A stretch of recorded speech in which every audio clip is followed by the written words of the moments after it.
Welcome dear rockers. आज हम आपके लिए लेकर आए हैं एक ऐसा सस्पेंस थ्रिलर जिसे आपने पहले कभी नहीं देखा होगा। 40 साल पहले एक धनी बिजनेसमैन परिवार की 16 साल की लड़की गायब हो गई थी। क्या उसे किसी ने किडनैप किया या फिर वो मर गई, किसी को इसके बारे में कुछ पता नहीं है। लेकिन मरने से पहले वो बिजनेसमैन जानना चाहता था कि उस लड़की का आखिर हुआ क्या वो मर गई या किसी ने उसका कत्ल कर दिया है या फिर वो जिंदा है। अगर उसका कत्ल हुआ है तो कातिल कौन है? इन सवालों का जवाब ढूंढने के लिए वो हीरो को हायर करता है। अब क्या हीरो सच का पता लगा पाया? ये सब जानने के लिए वीडियो को अंत तक जरूर देखेगा। और मूवी का नाम है the girl with dragon tattoo. बाकी दोस्तों, चैनल को सब्सक्राइब करने के साथ बेल आइकन को जरूर क्लिक कीजिए। यूट्यूब का नोटिफिकेशन ऑन रखिए। इंस्टाग्राम और फेसबुक पे आप हमें फॉलो कर सकते हैं। अब चलते हैं मूवी के अंदर। मूवी की शुरुआत में हेनरिक नाम के एक धनी आदमी को दिखाते हैं जो अपने लॉयर डेविड को बताता है, इस साल भी मेरे बर्थडे पर वही गिफ्ट आया जिसमें भेजने वाले का नाम और एड्रेस होता ही नहीं। यहाँ मूवी का title the girl with dragon tattoo डालकर होती है मूवी शुरू।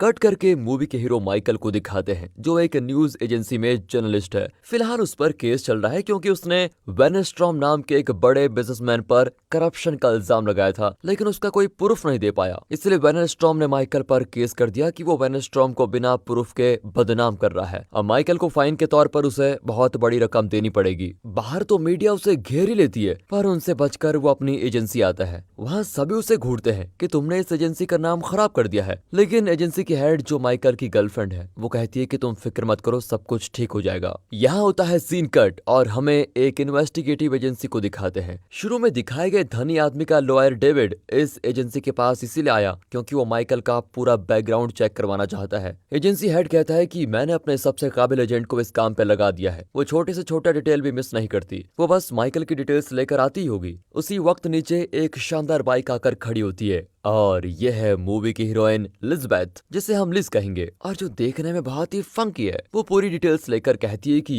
इस वक्त माइकल वेनेस्ट्रॉम के केस में बुरी तरह फंस चुका है और शायद इसमें से बाहर निकल पाएगा। डेविड पूछता है कि क्या तुम माइकल को वेनेस्ट्रॉम केस में बचाने के लिए कुछ डिटेल्स कलेक्ट कर सकती हो? लिज कहती है मैं कुछ भी कर सकती हूँ। फिर लिज माइकल के बारे में हर छोटी से छोटी इन्फॉर्मेशन गैदर करने लगती है कि वो किस तरह से इस केस में फंसा। दरअसल लिज एक बिल्कुल एक्सपर्ट हैकर है और इसका दिमाग हैकिंग रिलेटेड चीजों में हमेशा अपडेटेड रहता है। अगले दिन वो वेनेस्ट्रॉम की कंपनी में सीक्रेटली घुसकर उनके सर्वर्स को हैक करने में लग जाती है। यहाँ माइकल की बेटी पूछती है कि आप इस केस से बाहर कैसे आओगे? तभी डेविड का कॉल आता है जो बताता है कि मैं वेंगर नाम की कंपनी से कॉल कर रहा हूँ। हमारी कंपनी के ओनर आपको एक काम देना चाहते हैं जिसके लिए वो आपको मुंह मांगी रकम देंगे। माइकल तुरंत मान जाता है क्योंकि वेनेस्ट्रॉम के केस में फाइन भरने के लिए उसे बहुत सारे पैसों की जरूरत है। फिर वो अगले ही दिन हेडस्टेड आइलैंड की ओर निकल पड़ता है जहाँ पर वेंगर और उसकी फैमिली रहती है। माइकल वहाँ पर ठंड बर्दाश्त नहीं कर पाता। डेविड बताता है कि इस ब्रिज के अलावा उस आइलैंड में पहुंचने का और कोई रास्ता नहीं है और ये है हेनरिक वेंगर जो कि वेंगर कंपनी का ओनर है और इसी ने माइकल को यहाँ पर बुलाया है। वो माइकल को अपनी फैमिली की पूरी डिटेल्स देता है। दरअसल हेनरिक ने शादी नहीं की, लेकिन उसके छोटे भाई ने शादी की थी और अब उसके पोते पोतियां भी हैं। उन्हें भी हेनरिक अपने ही पोते पोतियों की तरह प्यार करता है। हेनरिक के भाई का एक बेटा था जिसका नाम था गॉडफ्राइड। वही वेंगर कंपनी को चला रहा था, पर उसके मरने के बाद उसका बेटा मार्टिन इस कंपनी को बहुत ही अच्छी तरह चलाने लगा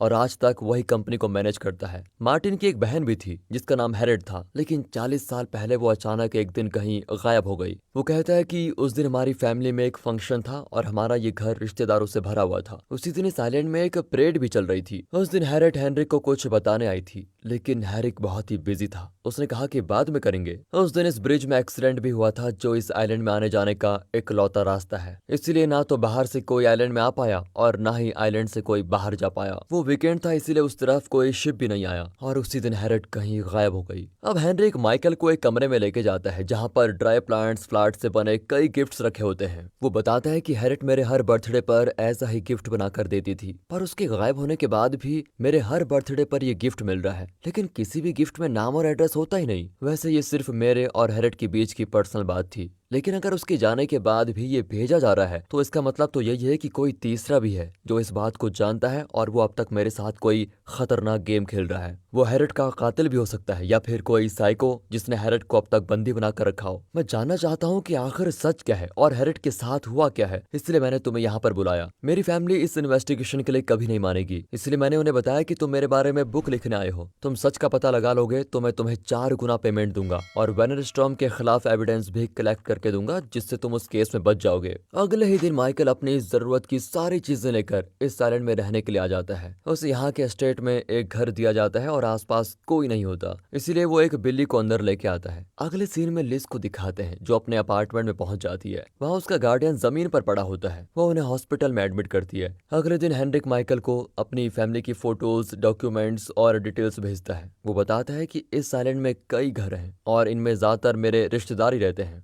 अब माइकल एक चार्ट बनाता है कि उसे किस किस रिश्तेदार से पूछताछ करनी है, लेकिन सबसे पहले वो उस पुलिस ऑफिसर से मिलता है जिसने 40 साल पहले हैरेट का मिसिंग केस इन्वेस्टिगेट किया था। वो ऑफिसर जो अब रिटायर हो चुका है, वो बताता है कि हमने हैरेट को यहाँ हर जगह ढूंढा लेकिन वो कहीं नहीं मिली और ना ही उसकी लाश मिली। माइकल उसे हैरेट की एक डायरी दिखाता है जिस पर कुछ नाम और उनके आगे कुछ नंबर्स लिखे होते हैं। ऑफिसर बताता है कि हर पुलिस ऑफिसर की तरह ये मेरे करियर का अनसॉल्व्ड केस है। यहाँ लिज अपने नए गार्डियन से पैसे मांग रही होती है। फिर हमें लिज की बैक स्टोरी बताई जाती है। दरअसल कम उम्र में ही लिज ने अपने पेरेंट्स का कत्ल कर दिया था। कोर्ट ने फैसला सुनाया कि लिज मेंटली स्टेबल नहीं है और जब ये पूरी तरह से ठीक होगी तभी उसे उसके पेरेंट्स की प्रॉपर्टी वगैरह मिलेगी। तब तक उसे गवर्नमेंट अपॉइंटेड गार्डियन की निगरानी में रहना पड़ेगा जो हर महीने उसकी मेंटल हेल्थ की रिपोर्ट भेजेगा। फिलहाल लिज का पुराना गार्डियन हॉस्पिटल में है, इसलिए इस एडवोकेट को लिज का गार्डियन अपॉइंट किया गया है जिसका नाम है निल्स। इसकी परमिशन के बिना लिज को एक पैसा भी नहीं मिलेगा। पर निल्स का कैरेक्टर बहुत ही बुरा है और लड़कियों से बहुत ही बुरा बर्ताव करता है। लिज को इस तरह के आदमियों से सख्त नफरत है और वो इस आदमी के पैर पकड़कर पैसे नहीं मांगना चाहती, इसलिए वो उठकर चली जाती है। यहाँ माइकल हैरेट के भाई मार्टिन से मिलता है जो वेंगर कंपनी को मैनेज कर रहा है। वो बताता है कि उस दिन हम सब बहुत ही खुश थे पर अचानक ही हैरेट कहीं गायब हो गई। अब अगले दिन हेनरी की एक और रिश्तेदार जिसका नाम सिल्विया है वो माइकल से मिलने आती है। वो बताती है कि हैरेट और मेरी बहन अनीता बहुत ही क्लोज थी। जिस साल हैरेट मिसिंग हुई उसी साल अनीता भी घर छोड़कर चली गई और लंदन में सेटल हो गई।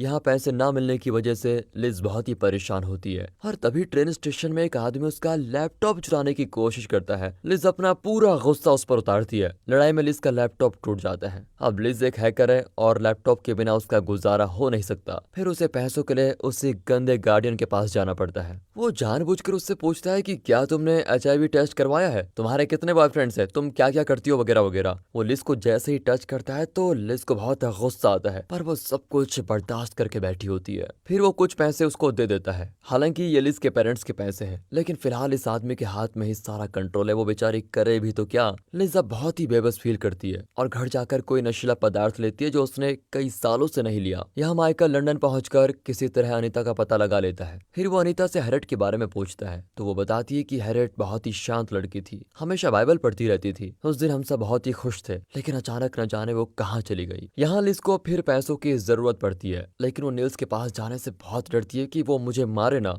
लेकिन और कोई रास्ता न पाकर वो फिर निल्स को कॉल कर ही देती है। वो कहता है कि पैसे चाहिए तो मेरे फ्लैट में आ जाओ। लिज वहां जाती है तो वो लिज को बेड पर चेन से बांधकर एक जानवर की तरह उसे तहस नहस कर देता है। सब कुछ करके वो लिज को पैसे देता है। फिर लिज पैसे लेकर बाहर आती है पर दर्द के मारे वो चल भी नहीं पाती। उसके अंदर जैसे ज्वालामुखी फट रही हो, लेकिन वो बड़ी मुश्किल से चलकर घर आ जाती है। फिर वो एक टैटू आर्टिस्ट के पास जाती है। दरअसल जब लिज के साथ ऐसे दर्दनाक हादसे होते हैं तो उसे बहुत गुस्सा आता है और वो अपने शरीर पर एक बहुत ही दर्दनाक टैटू लगवाती है। उस टैटू के दर्द से वो अपनी लाइफ के दर्द को कम करना चाहती है, इसलिए उसका शरीर टैटू से भर जाता है और इसी तरह वो सरवाइव कर पाती है। यह माइकल उस दिन की परेड की फोटोज देखता है तो एक फोटो में हैरेट दिखती है। फोटो के पीछे उस स्टूडियो का नाम होता है। माइकल उस स्टूडियो में जाकर पूछता है तो पता चलता है कि उनके पास उतने पुराने फोटोज है ही नहीं, लेकिन उस दिन के कुछ नेगेटिव फिल्म जरूर पड़े होते हैं। फिर माइकल सारे नेगेटिव्स लेकर घर आता है। यहाँ लिज फिर निल्स के पास जाकर पैसे मांगती है।